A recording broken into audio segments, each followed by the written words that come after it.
Fredrick Douglass is not my real name. A fugitive slave.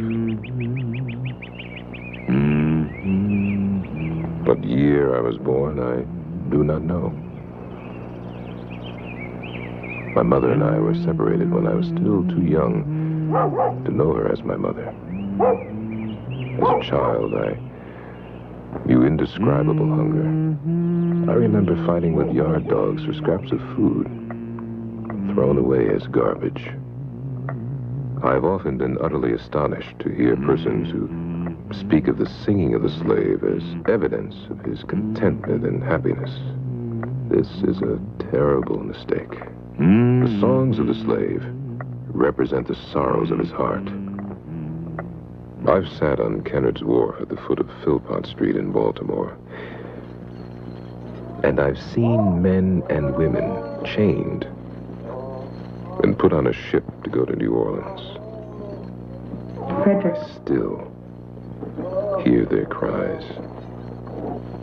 Fredrick. A, B, C. Very good, Fred. Go on. G, H, I, J, K.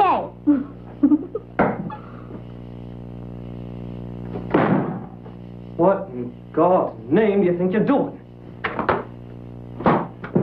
You didn't mean any harm. If you give a nigger an inch, he will take a mile. If you teach that nigger how to read, there would be no keeping him. It would forever ruin him to be a slave. We carried you here to take care of Thomas. To learn a trade when you're bigger. Ain't no need for you to be reading, boy. No need at all. I understand, dear. I'll see to it that it's not allowed to be near any more books. There's nothing more needs saying.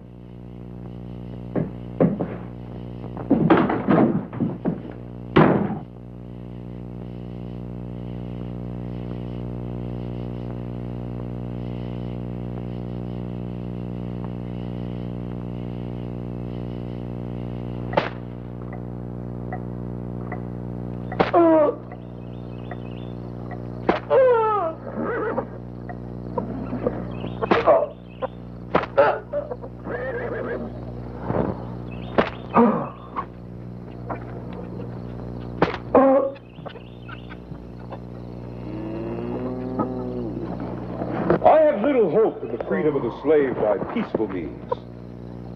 More than 2 centuries of slavery has placed the slave holders beyond the reach of moral and humane consideration. Get out!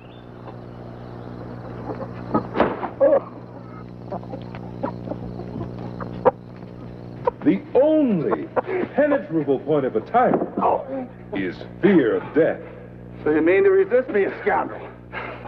Yes, sir. Power concedes nothing without a demand. It never did, and it never will. The limits of tyrants are prescribed by the endurance of those whom they oppress. Anna, I shall not marry you as a slave. Then I reckon you should go up north. Words come easily. If I'm caught this time, Lord knows what might happen. But you off the plantation now, Fred. No patrollers to stop you in Baltimore. You learned yourself a trade in a shipyard. There's work for you up there, and freedom. I saved up some. Got some belongings I can sell. Enough for the New York train.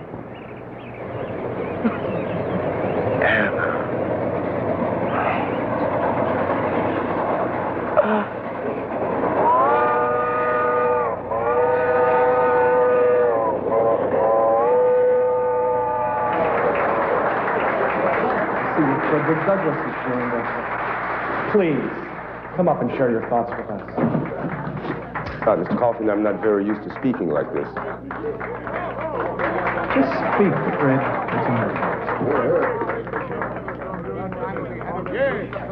Fredrick Douglass is not my real name. I'm a fugitive slave. What year I was born, I do not know. My mother and I were separated when I was still... I resolved then that whatever power I had should be devoted to the freeing of my race. My friends, have we been listening to a thing, a piece of property, or to a man? Will you allow this man to be carried back into slavery? We'll get him started here in Massachusetts until he becomes accustomed to traveling and speaking. Mr. Douglas. I don't believe you've met Mr. Garrison. I'm honored, sir. I was deeply moved by your address. You have a great gift, Mr. Douglas. Thank you, Mr. Garrison. You say you never had any formal schooling? No, sir. Not even after you escaped? No, sir. I've been teaching myself ever since I was a youngster.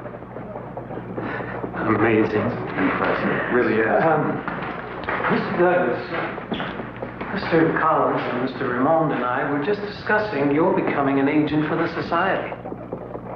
Traveling as a lecturer, if you will. Mr. Garrison, I've hardly the ability to speak on it. Nonsense. You speak with full conviction and authority. If there is no struggle, there is no progress. The struggle may be a moral one, or it may be a physical one. Within or without the Union, slavery must fall. The long-crushed Negro must rise. Ethiopia. What to the American slave is your 4th of July?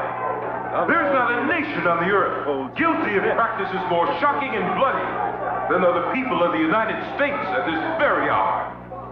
Kill the nigger! No, Senator Calhoun. No! Slavery cannot last. Melancholy as the truth may be to the dealers in human flesh. No constitutional change. No legislative enactments. No human contract nor agreement can save the accursed system of human bondage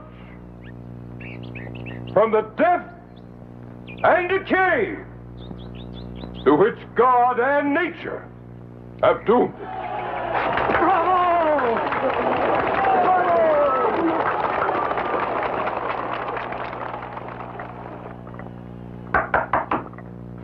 Who is it? Garrison. Come in. I must speak to your father. Garrison. Sorry to disturb you like this. I should have known it. The very thing we were afraid of has happened. But we never dreamed the reaction would be this great. Your book, my dear fellow. You've named your masters. You've marked yourself for the fugitive catchers, my dear man. I had no choice. My effectiveness as a speaker was diminished. The enemies of our cause claim that I'm a fraud, that no slave could be so literate. You've talked of taking our message to Great Britain. Yes. This seems a propitious time for such a journey. Giving time for this trouble to blow over. Fredrick, Mr. Garrison may be right. But Anna, that means I'll have to leave you and the children for a while. But you still have your freedom. So we can't persuade you to stay in England. It's been over a year. I must go back to you. It's not an easy decision. The British people have taken me to their hearts. Have you any plans, Fredrick? Oh, yes. When I get back, there'll be speeches and more speeches, meetings and more meetings. But, Julia, I'm thinking of starting a newspaper. I want to call it the North Star. If you do, I'd like to help. I could raise funds, sell It would be a most subscriptions here in humanitarian England. deed, Miss Richardson. But I fear the reaction of our abolitionists at home. Why should anyone object? Do you agree, Mr. Garrison? But let's speak to Mr. Douglas. The more that's known about slavery, the better. Don't you agree, Fredrick? Fredrick, my sister and I have hired an agent who has been in contact with Hugh Auld. He is willing to sell you. Sell? To you? Well, as soon as the transaction is completed, we can give you your freedom.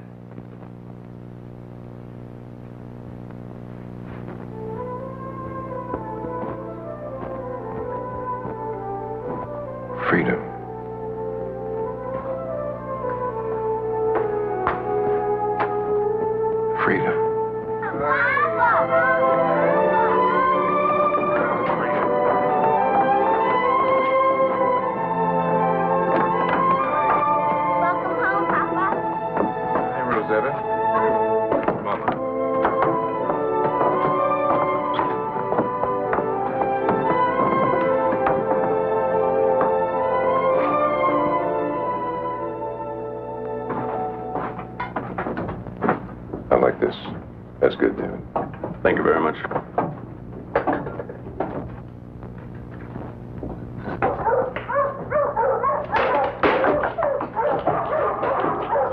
Rosetta! Please shut the door, please. Yes, Papa.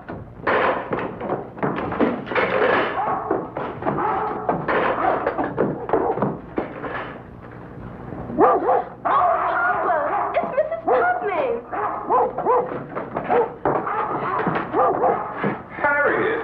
Oh, my goodness. So good to see you. Fredrick. Rosetta, lock the door. Ooh, a warm stove is sure a welcome sight. Harriet, this is my friend from England, Julia Griffiths. She's been helping to straighten out the paper's finances. I'm so honored, Mrs. Tubman. I've heard so much about you. Even in England, your work is known. I'm just an old lady that loves doing a lot of walking in the great outdoors.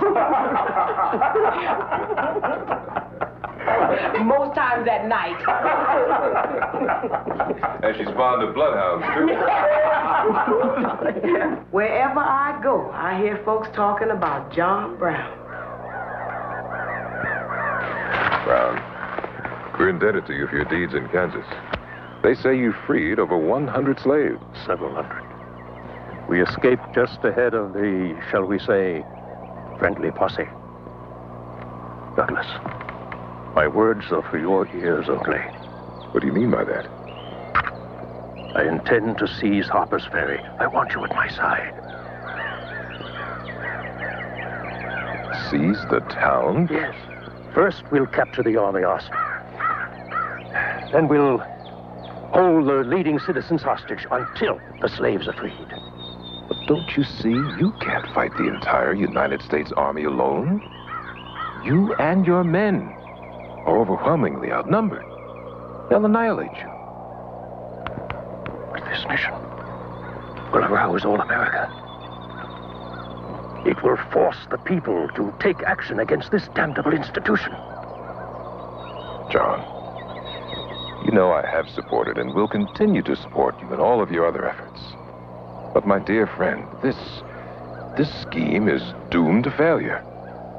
This is the wrong place. This is suicide, man.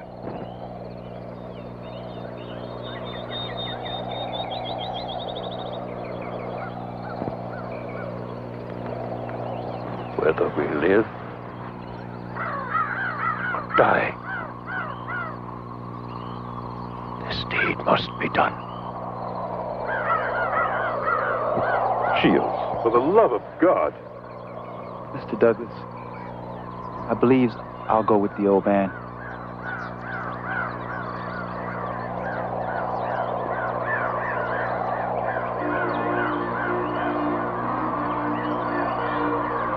Because of events in Harper's Ferry, the press and much of the public have declared John Brown to be truly mad. But he is not. John Brown is a man who simply believes the Declaration of Independence to be true, and the Bible to be a guide to human conduct. The future will write John's epitaph upon the hearts of a people freed from slavery. Like Samson, he laid his hands upon the pillars of this great national temple of cruelty and blood. And when he fell, that temple began to crumble to its final doom.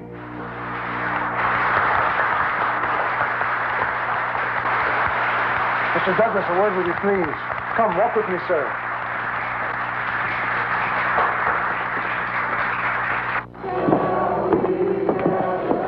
My name is Hurd. I'm a telegraph operator. I have in my pocket a wire that just came to the United States Marshal. It orders him to place you under arrest. Arrest? What is charges? Conspiracy and accessory before the fact of murder. They plan to extradite you to Virginia to stand trial with John Brown. But... Mr. Douglas, I am a friend of your cause. I know that Virginia justice will surely see you go to the gallows. I'll hang on to this message until you're safely out of town. I'm to leave for Britain next month. It's been planned for some time. Mr. Douglas, go at once. I'll make for Canada and sail from there. And go quickly, Mr. Douglas. And Godspeed. I must get back to my work.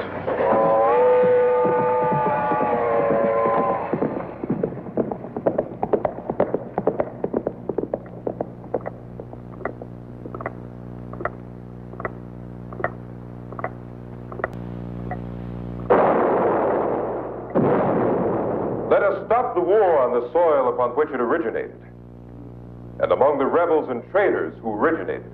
Yes. Organize yourselves into societies and communities. Purchase arms for yourselves. Yes. Learn how to use them. Yes. Yes. Let us not only be ready when called, but let us cast about for the opportunity to strike for the freedom of the slave, the rights of human nature. For we shall be called, and we must be ready.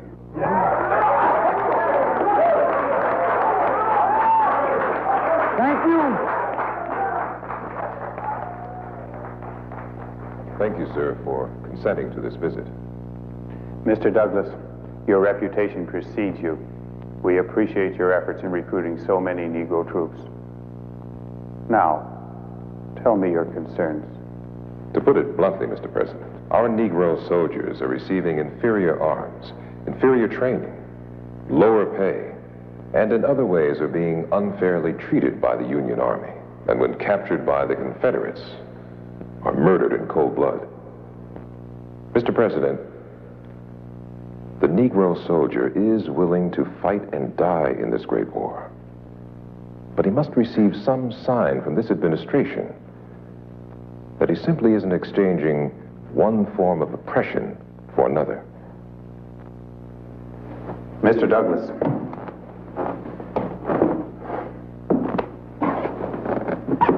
if this administration goes too far, we will bring down upon ourselves all of the hatred that is felt toward the Negro. This would greatly hinder our ability to successfully conclude this war.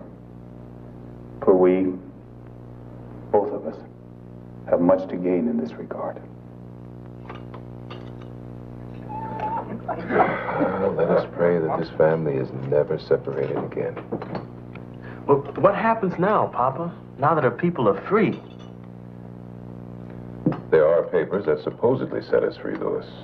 But in my heart, I fear the danger that the victory that you and Charles and 170,000 other black men fought to gain will be lost. But, Papa, President Johnson says that... I fear Andrew Johnson is no friend of the Negro people. Fredrick, you mean we've been suffering all these trials for all these years for nothing? Without the vote, liberty's a mockery. The Negro will no longer be a slave to an individual master. He will be a slave to society and at the mercy of the mob. It is the spirit of hate, the spirit of murder, the spirit that would burn a family in their beds. But one thing I know, and that is, there is no middle ground for us. We must either have all the rights of American citizens, or we must be exterminated. For we shall never again be slaves.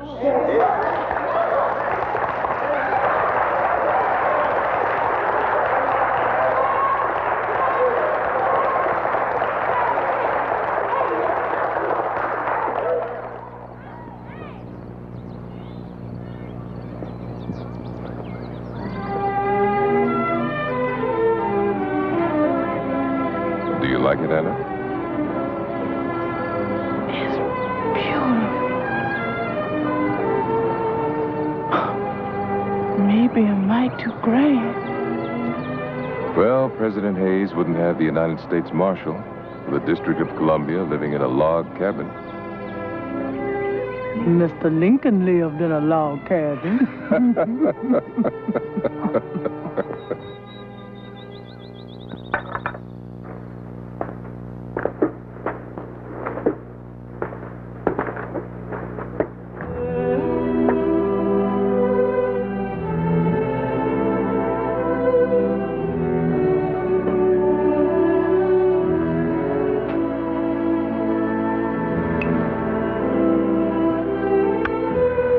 feel?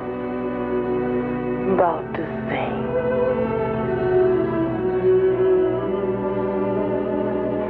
What's wrong, Papa? Nothing, my dear. Everything's fine. What is it, Fred?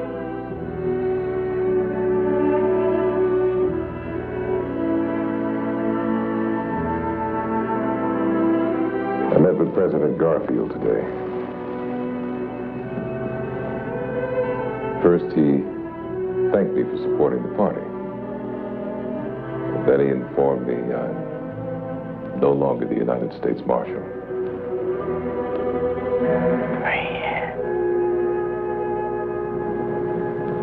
I'm to be appointed the Recorder of Deeds. Glorified clerk. Lincoln never took a step backwards, but every administration since has. Papa, you're not going to take that job, are you? Is there a choice? Our people's pride demands that a Negro holds some position in the government of the United States. I must put their battered pride ahead of my own. You've done the right thing, Fred. You usually do.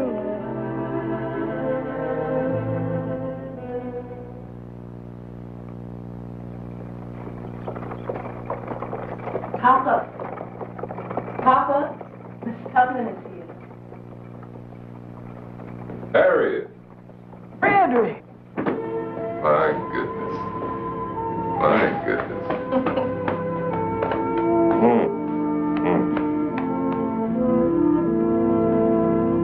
What a pleasant surprise. I can't stay but a moment, Fred. But I couldn't come to Washington without stopping by to say hello. It's been so long, Harriet. It brings back such pleasant memories. You know, Harriet, most of what I've done in my life has been in the public. But you've labored in a private way. I've had the applause of the crowds, while your greater deeds have been known by only a few trembling, scared, footsore bondsmen. Midnight sky and silent stars, witnesses to your heroism. Old age sure ain't tarnished that silver tongue of yours.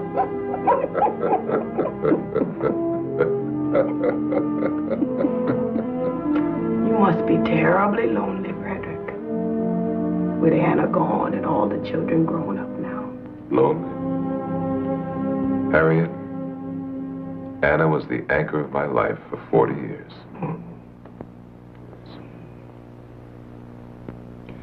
But I have Rosetta, Charles, Louis, Fred, and I have my work. I hope this is hot enough for you. Thank you, Rosetta. Absolutely. I just found it out. It's a wonderful speech. Oh, yeah. Wonderful.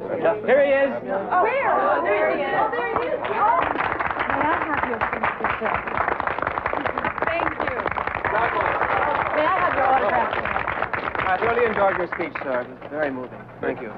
May I have your autograph, sir? Thank you for those wonderful words, Mr. Douglas. Thank you. Thank you. They mean a lot to all of us. Mr. Douglas, how would you sum up your involvement in the women's cause? When I ran away from slavery, it was for myself. When I advocated emancipation, it was for my people. But when I stood up for the rights of women, self was out of the question. And I found a little nobility in the act. Well spent.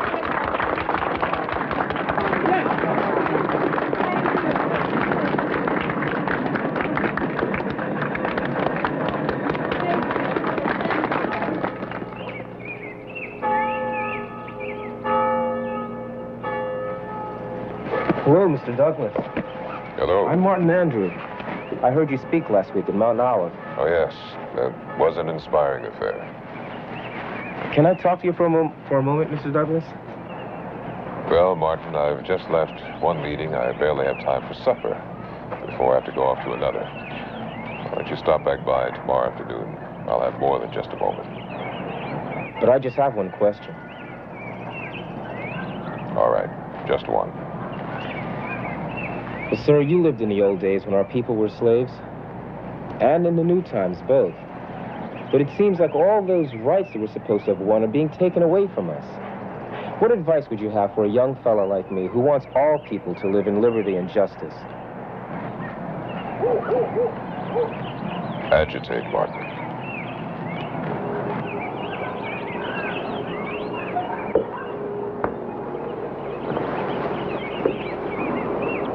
Agitate. Agitate.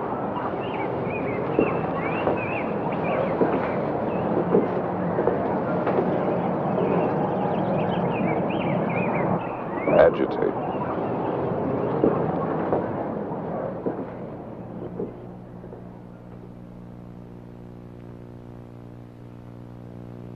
If there is no struggle, there's no progress.